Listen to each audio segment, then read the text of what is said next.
फी अय्यि शहरिन, किस, अब ये शहर नहीं है मुराद यहां पर कि हम कहें किस शहर में, यहाँ ये शहर है, शहर मीन महीना, शहर रमज़ान अल्लज़ी उन्ज़िला फ़ीहिल कुरान।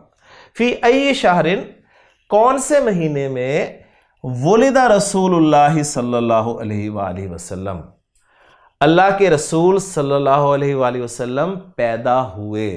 अब यहां पर हम तर्जुमा ये नहीं करेंगे पैदा किए गए, पैसिव वॉइस है, वलदा टू गिव बर्थ, वुलिदा, ठीक है, उसका मजहूल हो गया।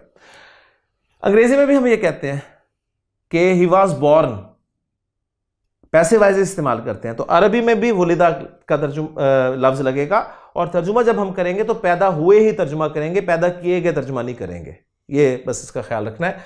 तो कौन से महीने में अल्लाह के रसूल सल्लल्लाहु अलैहि वसल्लम पैदा हुए? अहमद जवाब दे रहा है जी, अब अहमद भी ऐड हो गया गुफ्तगू में। वुलिदा सल्लल्लाहु अलैहि वसल्लम फी शहरी